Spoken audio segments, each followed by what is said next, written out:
you've seen a few of these shows. We go back to Etra, Red Herring, and so forth. How do you rate Disrupt? Well, you know, I love conferences, Andy. I think this is probably the best technology conference that has ever happened in New York. I have to give it to Michael and Eric and Arden. I mean, these people know what they're doing, and they have the audience. And it's really great for New York. I mean, to have a conference of this quality about technology and what's happening right now on the internet here it's indicative, I think, of a new energy that is building in New York. But what really blows me away is all the people who flew out from Silicon Valley and Palo Alto who are here in New York for a tech conference. That's never happened before. So tell us about your new business. What's up? Well, my new business is Techonomy, which I'd love to talk about because I've got two big projects, the book and this Techonomy. But Techonomy is a conference and media company that I've started with two Fortune colleagues, Brent Schlender and Peter Petrie. None of course, are there anymore. And a couple of other partners, including the Van Heist Group, Michael Christman and Carolyn Jones, all of whom have different talents but are incredibly capable people. And it's a conference about the future of the world and why technology has to be central to it. That's the idea. It's not a tech industry conference like this, great as this is. I love these, and I will always come to these. But our thing is really about an idea that we really hold very firmly, that if you don't embrace technology and technology change and the exponentiality of technology change, you're likely not to run a successful business, you're likely not to solve the problems that the world faces, and you're likely to not to be an effective leader.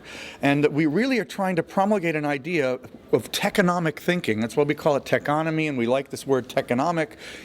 That is a different way of putting technology change at the center of the dialogue about strategy and solving the world's problems and keeping business relevant. That's what we're all about. So it's a little bit of Davos coming to Lake Tahoe this summer? What's happening? Well, it's a little bit of Davos, but Davos doesn't put technology at the center. In fact, Davos, to some extent, pushes technology a little bit off to the They nichify it in a way that is acceptable. They do that with everything. They have industry, governors, groups, etc. And I'm a big Davos person, as you know, but I believe this is really about looking at, it's sort of like Brainstorm, which I did at Fortune, which is a way to talk about the future, talk about the big problems we face as leaders, and put technology at the center of that dialogue. And there's two reasons why I think that's critical. One is, most leaders are still afraid of tech. They still see tech as a threat to whatever they do, and frankly, it is frequently. However, the great thing is that if you really embrace Moore's Law and what's happening in biotech and genomics and all the exponentiality that's really just washing over the world today, you realize that you can solve all kinds of problems that you couldn't solve before. So if you're really a visionary leader, you want to be in this space because you can do things that the old way just never made possible. Now, there was a discussion on stage between Steve Case and Michael Arrington this morning about whether, the East Coast or the West Coast is really where, whether the West Coast is where they understand the future and the East Coast is just defending the past. That's what Arrington was saying, and he loves to say controversial things, of course.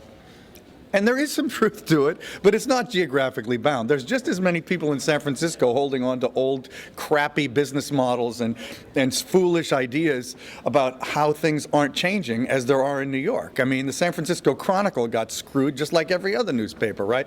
So, and it is media that's been an interesting case study of this whole mindset. But I think you can look at any industry, cement, Steve Case is remaking the travel industry. Name an industry and I'll tell you why these people have to think about technology more than they do now.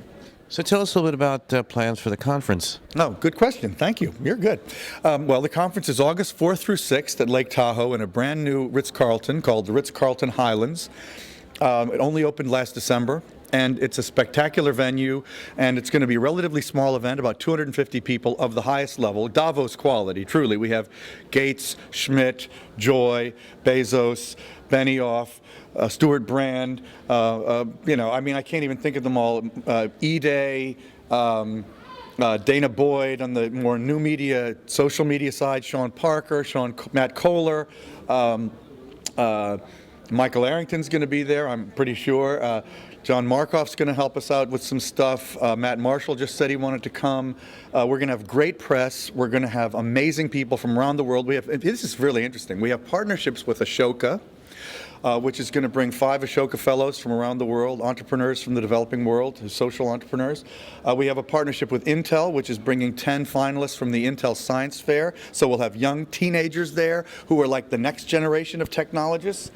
We have sponsorships from companies like Chevron, so it's not just tech companies. And we're talking to a bunch of other big companies about being, at least getting their senior executives there, Procter & Gamble, Dow Chemical, Citi, and we're going to have a lot of people from those companies there.